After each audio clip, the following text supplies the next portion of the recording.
झांसी में झूठे मुकदमे को लेकर बड़ा विवाद। सिविल अस्पताल की सीसीटीवी फुटेज से विपक्षियों के दावे पर सवाल। रक्सा थाना क्षेत्र से जुड़ा एक मामला इन दिनों चर्चा का विषय बना हुआ है।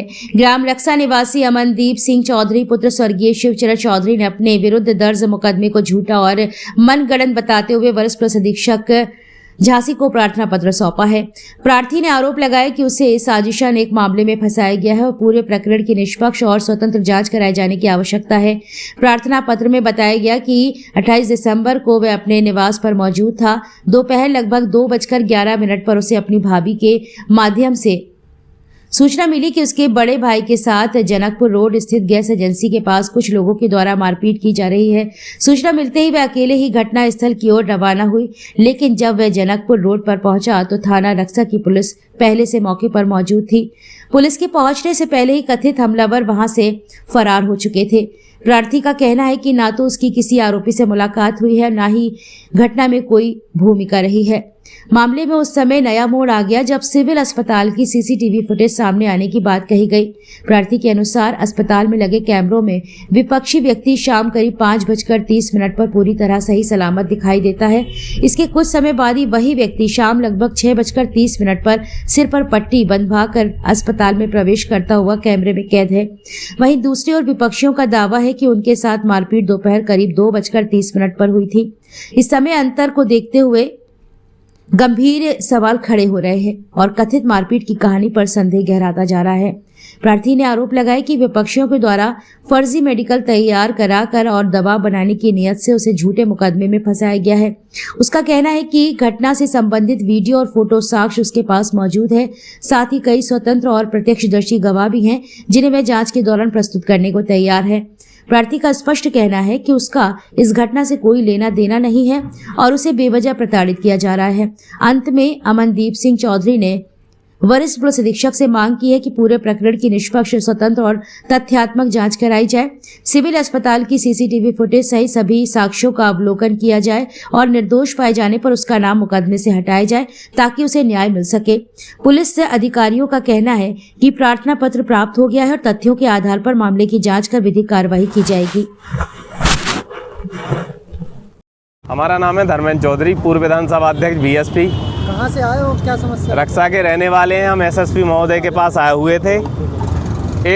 मेरे साथ मारपीट हुई थी 28/12/2025 को 2:03 पे। उसमें शिशुपाल यादव उर्फ मोनू पूर्व प्रधान सजवाहा और उसके साथ थे रामपाल यादव उर्फ ब्रजेश, वो मोनू का भाई है। उनके साथ एक और लड़का था जिससे मैं 30 तारीख को उसको मेरा नाम पता लगा कि उसका नाम है ब्रजेंद्र अहरवार। तो इन लोगों ने क्या है मेरे साथ मारपीट करते, मैं खड़ा हुआ था वहाँ, चमरे अमरे जाति सूचक गालियाँ दी मोनू ने और ब्रजेश ने। कहने लगे तुम लोग ज़मीन का काम काहे को कर रहे हैं, तुम लोगों का तो काम है जूता वूता जोड़ने का। ये सब भाषा से अपमानित किया और मारपीट करते हैं। चोट मोट आई। चोट मोट आने के बाद मैंने क्या है वहाँ पुलिस को फ़ोन लगवाया। मैंने नहीं लगाया, पुलिस को फ़ोन लगवाया। कुछ लोग आसपास थे तो पुलिस आ गई। एसओ साहब वहाँ आते हैं तो एसओ साहब बस एक शब्द कहते हैं, कह रहे जाओ जाओ कुछ नहीं होगा इधर, कह रहे जाइए इधर से। और ना पुलिस उन्हें कोई पकड़ती है ना कुछ। इसके बाद हम थाने पहुँच जाते हैं। थाने पहुँचने के बाद एसओ साहब ने ना हमारा कोई मेडिकल करवाया ना FIR होती है। तो आईजी साहब को मैंने कॉल लगाया। आईजी साहब के पास 2 बार बात हुई मेरी, 249 पे हुई, एक बार और हुई थी मेरी। इसके बाद रक्सा SHO साहब आते हैं तो वो कहते हैं चले भाई मैं आपका मेडिकल करा देता हूँ। और मेडिकल जैसा होने जाता है, हम लोग वहाँ पे सिविल हॉस्पिटल पहुँचते हैं तो सिविल हॉस्पिटल में मेरा अंदर मेडिकल चल रहा था, मेरी पत्नी थी, छोटा भाई था। तो जैसा मेडिकल होकर निपटता है हम लोग देखते हैं तो वहीं पे मोनू और एक लड़का और रहता है, एक मोहित है उनके साथ और एक ब्रजेंद्र। ये लोग बिल्कुल स्वस्थ घूम रहे होते हैं। इसके बाद ये लोग अंदर से कहीं से सरमर फोड़ के आते हैं, फर्जी तरीके से मेडिकल बनवा के। फिर हम पे एक दूसरे दिन क्रॉस मुकदमा लिखाया जाता है जिससे मेरे भाई को फंसाया जाता है। जिसका नाम अमन है वो मेरे साथ है। और अमन जो कि सभी फुटेज हैं फर्जी तरीके से फंसाया जा रहा है। हर महीने में 1-2 मुकदमे पुलिस की साइड से झूठे लिखे जा रहे हैं।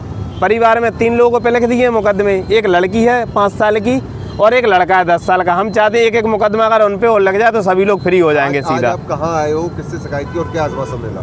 आश्वासन कुछ नहीं मिला। वो लोग कुछ ना जांच चल रही है सही तरीके से, सिर्फ गुमराह किया जा रहा है।